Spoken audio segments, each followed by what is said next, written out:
You guys are back in the old school. Hey guys, I'm the Retro Reject, and today's movie review will be on a dynamic duo. Now of course, dynamic duos have been done throughout the years, and it almost seems like a necessity to have them in either television or cinema.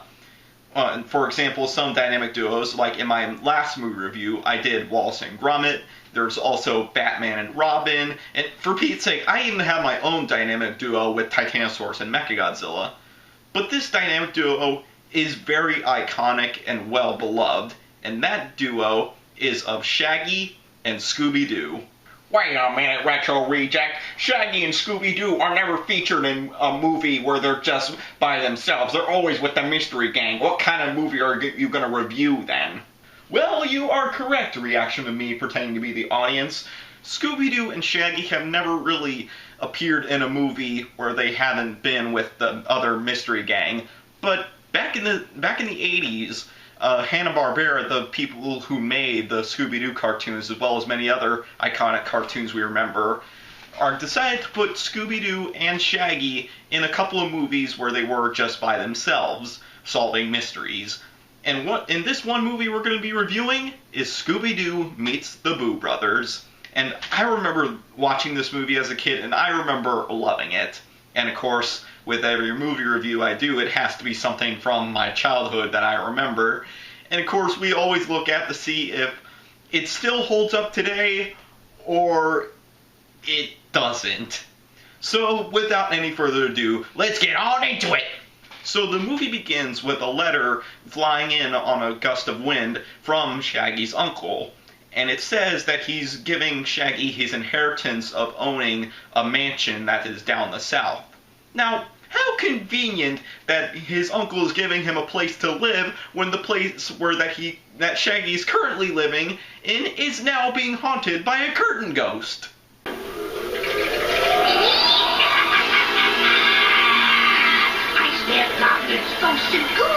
Oh, come on, just turn Ultra Shaggy. You can take her on.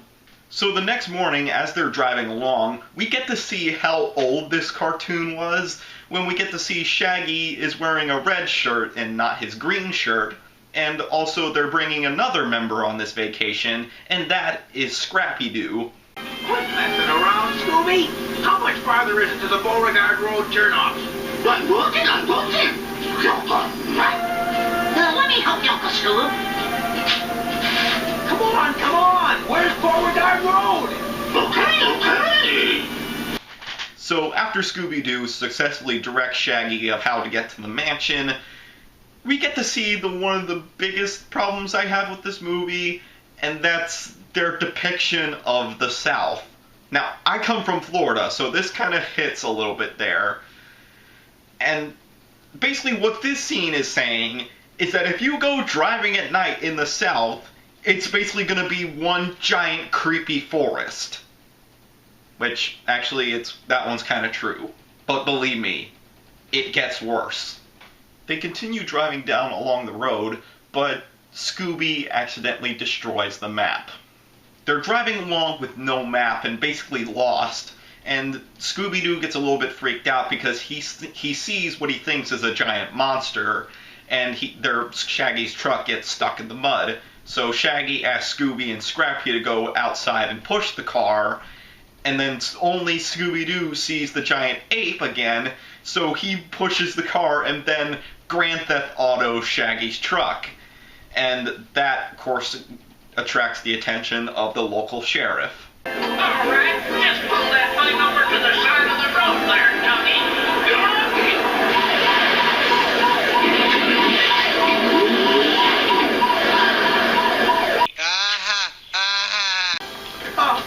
What's the trouble, officer? Trouble? Oh, no trouble. Just a matter of proceeding down the highway in a wanton, reckless, and irresponsible manner. Okay, here's where it kind of starts hitting hard for us Southerns.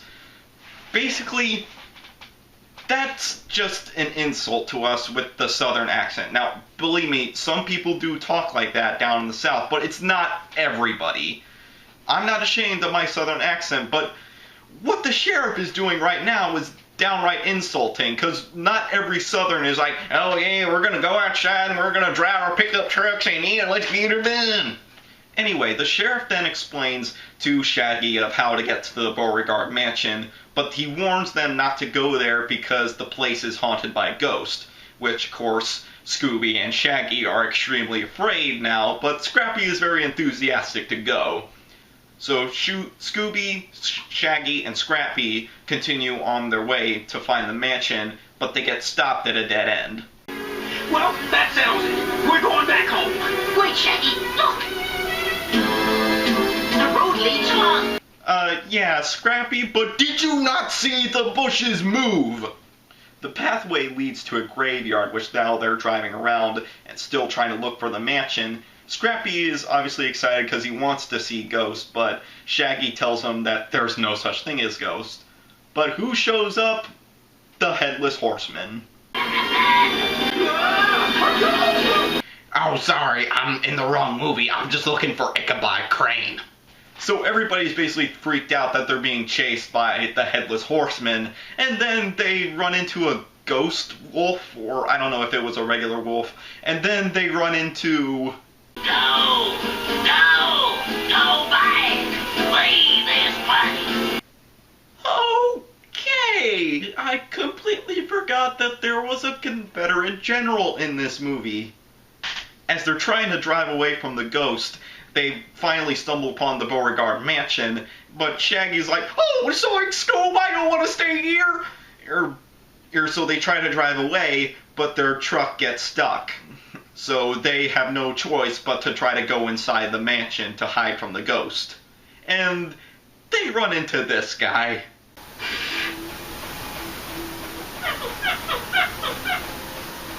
Double yikes!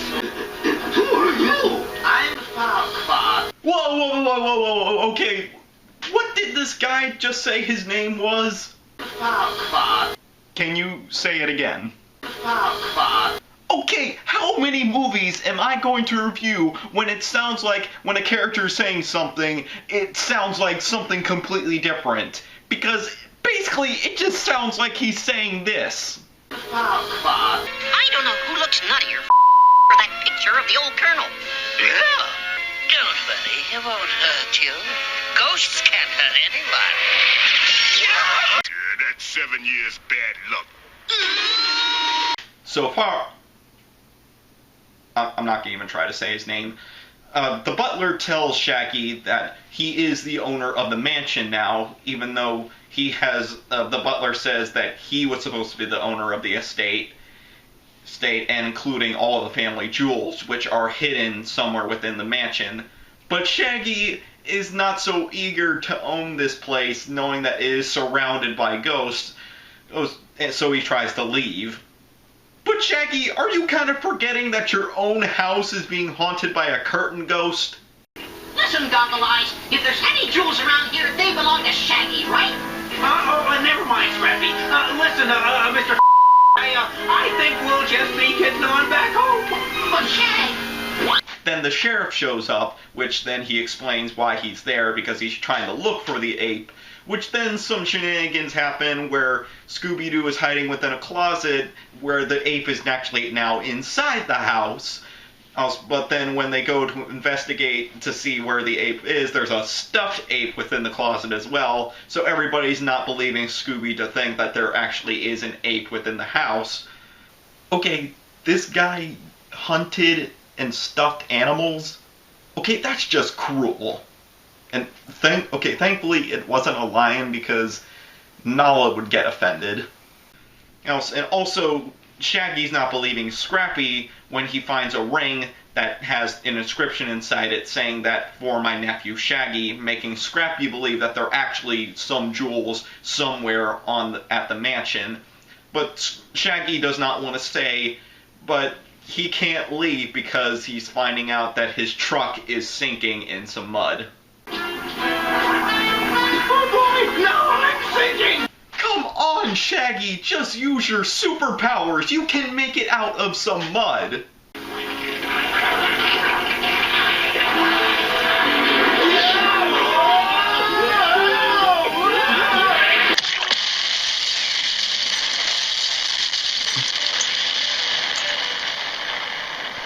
So with no way of escaping, they now have to spend the night at the mansion, which of course a lot of creepy stuff happens. The butler sets up a trick candle, and then this weird hand comes out from nowhere to scratch Scooby on the ear, and then the Confederate general ghost shows up, and then this. That creepy is probably trying to scare us with a trick candle. That's okay. Leave it on. You can't see ghosts when the lights are on.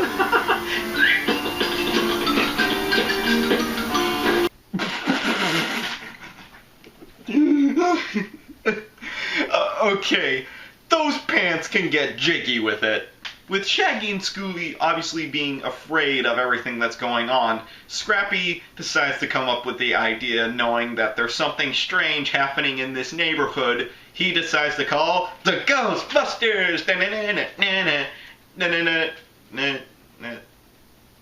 Okay, he doesn't decide to call those people, even though there is an advertisement in that phone book for the Ghostbusters. No, instead they decide to call the Boo Brothers, which comes as a surprise knowing that they're actually ghosts. The first member of the Boo Brothers is Frico, who is basically the leader of the group, and then the next member is Shriko, who's basically just the comedic relief for the group, and then there's Miko, who's the scaredy cat of the group. Now, the inclusion of the Boo Brothers in this movie are kind of hit or miss for me, because through the majority of the movie, they don't show up a lot, and sometimes whenever they do show up, it's just for comedic relief. But yeah, they do help Shaggy, Scooby, and Scrappy along the way sometimes. But like I said, their characters can be hit or miss, because Miko, I feel like he didn't need to be in this movie at all, because all he does is just be afraid of everything, and even though Shaggy and Scooby already got that territory covered. Frico, he's kind of meh for me. Don't get me wrong, he does have some funny lines here and there, but Shriko is obviously my favorite because he is just the funny guy. But it's kind of weird because their comedy is almost like the Three Stooges. Wait a minute. Are these guys the ghost of the Three Stooges? Of course, Scrappy is really happy knowing that there are ghosts within the house that are going to catch other ghosts, but Shaggy has his doubts, and which the Boo Brothers decide to show Shaggy through a demonstration of how good they are at catching ghosts. Which, of course, this backfires. So hijinks ensue with the Boo Brothers trying to catch this toy ghost, and then Scooby-Doo being freaking out about it, and then they find out that the ape is within the house, and it just randomly transitions to some dance party. Okay, there's absolutely no reason for this dance party, but let's just roll with it.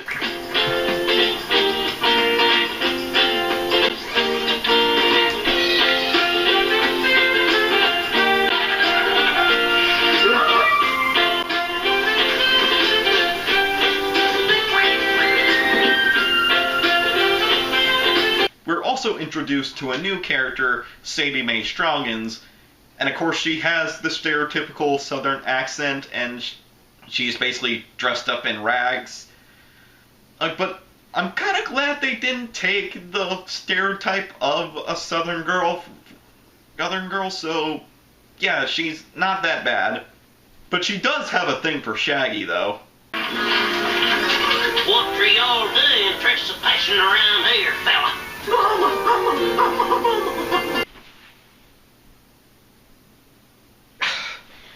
You know what, I gotta keep reviewing this thing. Okay, that just takes the cake. Seriously, a guy named Billy Bob, who has a stereotypical southern accent, wears stereotypical southern clothes, very defensive of their land and his sister, and loves guns. Pure stereotype of the southern male. Now that Shaggy, Scrappy, and Scooby have been reunited, Scrappy wants to go around the mansion trying to find the jewels, but Shaggy and Scooby are more focused on food. But luckily, with that appetite, they actually find out that Scrappy was right. No, wait, Uncle Scooby. It's not just ice. It's a diamond. Like chocolate gemstones. Maybe there is something to this family jewels business. There's something else in here. first clue basically tells them that they should go outside and find the part of the house that has its knee out. Thus begins the whole plot of this movie. Shaggy, Scooby, and Scrappy going around the plantation trying to find the next location to where the jewel hides and the clue that tells where the next jewel is going to be. So when they go outside to try to find the place of the house that has its knee out, hijinks ensue with Billy Bob, Sadie Mae, and the ape chasing them around. But Scrappy discovers the answer to the clue. You mean about the house's knee? Right, it's the chimney. Get it?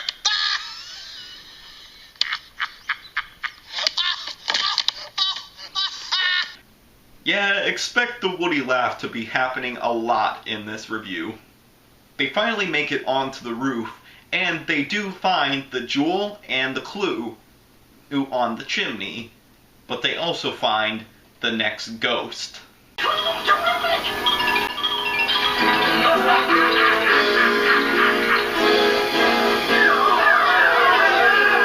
Dead. Well, no, they're not actually dead. They're actually now hanging on from one of the rail gutters, but the skeleton ghost is trying to make them fall. But of course the Boo Brothers show up in the nick of time for them to try to catch the ghost, but it gets away. And then it just proceeds to the segment of Shriko trying to help them up, but since he's a ghost, they fall. But luckily they survive, because cartoon physics. I guess this is one on me. One on you? So once they regroup, they read the clue, and it says that a broken key will unlock the next door. Or which then, of course, another chase scene happens. This scene consists of them first trying to run away from the ape, and then they run into the skeleton ghost, and then they try to go outside to escape the skeleton ghost, in which they run into Billy Bob shooting his gun around, and then Scrappy-Doo tells them that there's no danger, but then he runs into the skeleton ghost, and he makes the skeleton ghost run away in fear because he tried fighting him. And then Scrappy hears a sound coming from the piano, which he thinks is the skeleton ghost. So he tries to lure him out in the most logical way possible.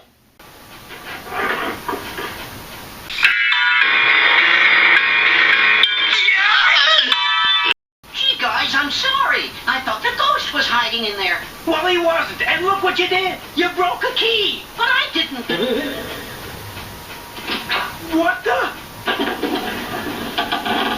So everybody is confused by why the door opened, but Scrappy figures out that it meant when it said a broken key unlocks the door, it meant a broken piano key. So they go inside, but of course the skeleton ghost traps them. Oh no! Oh no! Now what are we gonna do? I wish we could see what's in here.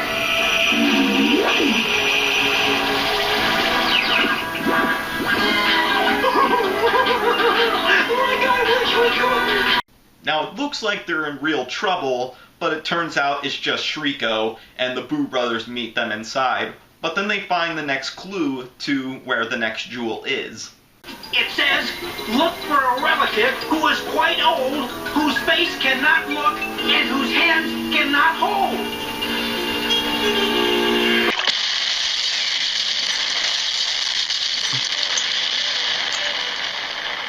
Wow, Shriko, you had to blow up. Before they can even continue on their search, they have to get out of the room, which they enlist one of the Boo Brothers to go outside and hit the broken key. And of course that person is Shriko. Shriko obviously just fools around on the piano until Shriko shows up and basically tells him to knock it off, and he hits the broken key, which lets them out. So Shaggy, Scrappy, and Scooby are trying to figure out the clue that they found in the secret wall that said, you're looking for a relative who's quite old, whose face can't see, and whose hands cannot hold. And Shaggy and Scooby are stumped about the clue until Scrappy figures it out by knowing it's the grandfather clock, because it's obviously old, it has a clock face that doesn't see, and it has the clock hands that don't really hold anything. And they find the next clue and the jewel in the grandfather clock, which that clue says the the clock has no pendulum, so what does it lack besides a talk? And Scooby's actually the one to figure it out this time by, of course, saying a tick. But Shaggy and Scooby are stumped about it by not understanding what a tick means. But of course, Scrappy is the one who figures it out. It's just what it says. A tick.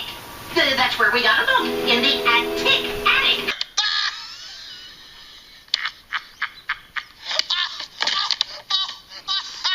So their adventure in the attic leads to them finding the next jewel and the next clue, but they also find another ghost. But it turns out this one's actually not a ghost at all, because they find out that the ghost used a trap door.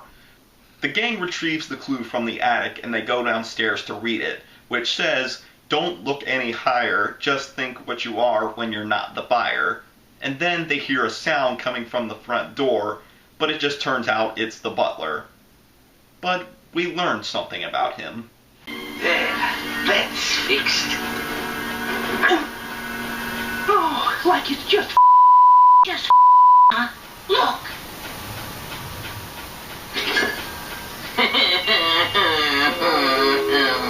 So this comes to the part in the movie where people would start speculating who the person is behind the mask of the ghost who's tormenting them. But since there's only two possibilities of who it could be, because it's definitely not Billy Bob or Sadie Mae, it's either the butler or the sheriff. And if anybody's watched a Scooby-Doo movie before, you probably automatically know who is it going to be.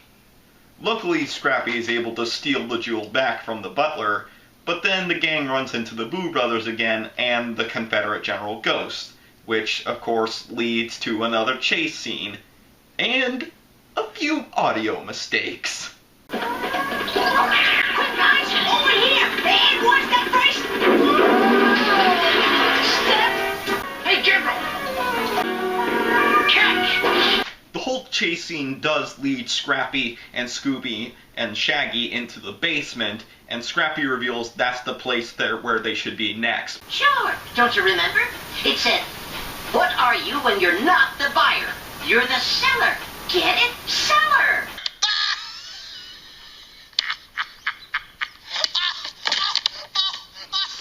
Okay, these things aren't even becoming riddles anymore. They're just basically dad jokes. And come on, even Scrappy sounds like he's telling a joke. They find the next clue within a ham, but then a cannon rolls up in his attempt to shoot them, but it just turns out it's just Shriko fooling around.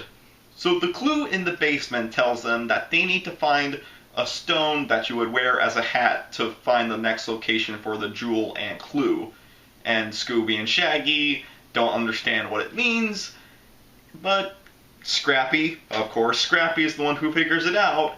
It means a headstone, like one you would find at a cemetery. Yeah. The next clue to the family jewels is on a headstone up the cemetery.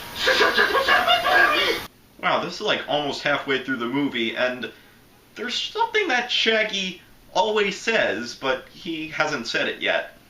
Oh no! Like here we go again! Let's go, Scoob! Scooby? Scooby-Doo! Where are you? There we go! That's the Shaggy we know and love. Nobody here but the silence. Ham, huh? You look more like a chicken to me! Come on! Okay, you know, in most of my movie reviews, I would actually go through the whole movie and show you what happens to them, but this is another problem with the movie. It's too repetitive, and it's at this point where I kind of start losing the energy of it, and it just gets boring, because so far what's happened is they go to a location, they find the jewel, they find the clue. Scrappy obviously figures out the clue to where the next jewel is. Some kind of chase or trap scene happens, and it just repeats on. And so I'm just going to skip to the place where they find their last jewel, which is at a boathouse. But there are a few key things I want you to remember. There's a clue that hints to the sheriff being the main ghost, because it turns out the mechanical horse that the Headless Horseman was riding was just a mechanical horse, and Scooby gets into hijinks with the mechanical horse, and the sheriff is trying to run away, and he tells him to push the button, but even though it was a lever that activated it. Then the other locations they go to is down a well, which is through a cave, which leads them back to the basement, and then they have to go to a bear cave, which is where they find their truck, which miraculously appears, which they explain it was because of the sinkhole that the truck fell in. It just led to an underground cave. And so they have their car back, in which then they go to the boathouse. But really, nothing else really that exciting happens in this portion of the movie. Well, except this one moment that's pretty funny. That's it. Positive. Just gotta keep repeating to myself. Nobody's out to get me. Nobody's out to get me. But anyway, they find the last clue and the last jewel at the boathouse, and it tells them that the big stockpile of jewels is hidden at the fireplace at the house. But Mr. Skeleton Ghost overhears this, and he traps Shaggy, Scooby, and Scrappy, and sends them out to go drown. But luckily the Boo Brothers are there to give them a helping hand. So they race back to the house as Mr. Skeleton Ghost pulls a lever for basically a slot machine chimney. Like, how does that work? And I think it would take probably multiple tries until you get the jackpot, wouldn't it? Let's take a look at that ghost. The sheriff! Somebody call me. Of course, it's the sheriff who's behind this. And it turns out it's apparently the twin brother of the real sheriff, who has a mustache. Yep, my flag sheep brother, D.D., likes to slap my toe cords and impersonate ghosts and me. So we come to the conclusion of the movie with Scooby, Scrappy, and Shaggy having a gigantic feast for their victory. But of course the Boo Brothers actually eat all the food. And they tell them that they donated all the money from the jewels to the charity of orphans, because earlier in the movie they told them that they were orphans. So they decide to let them have the Beauregard mansion to the Boo Brothers, and they just drive off. But it looks like Scooby might be messing around a little bit. Knock it off, Scoob. You pulled that joke before. It's go! Shut!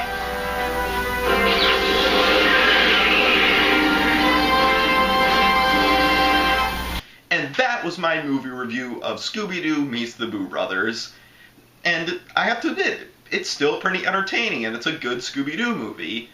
Wait, now, I am going to go over the negatives now, because I want to go over the negatives first before I go into the positives, because I just want to lead out on a positive note, and I feel like I've already gone over some of the negatives in this video. The first negative I have is the depiction of the South. It's very stereotypical, and since I do come from the South, it just doesn't sit right with me. Another negative I have is the Boo Brothers. Since this is their first and only appearance, since they don't have something beforehand, you don't really know how to get a feel of it, and when you watch them in this movie, they can be hit or miss characters. And since they're not given an appearance afterwards, it's just wasted potential for them. Another negative I have is the lack of people to think who is the villain. Because, you know, in most Scooby-Doo movies, there's at least three or more people in the movie who you think is going to be the villain. And it's always the person that you unlikely suspect to be one. But since there's really only two people, the butler and the sheriff, it really narrows it down. Another problem is that Scooby-Doo and Shaggy, they're not really active in this movie. They're really, all they're doing, trying to do, is run away and hide from other ghosts, while Scrappy is the one who's actually figuring everything out, and he's actually looking for the clues. So it just kind of downplays their importance, even though they're kind of the main focuses in the movie. Fourth negative I have is that unless the characters are drawn in really bright colors, you are not going to tell them apart from the background. For example, Scooby-Doo, since he's a really dark brown, he kind of almost blends in with the background, because all throughout this movie, the background colors are black, navy blue, and gray. And the last negative I have, which is most obvious, is that the plot is very repetitive.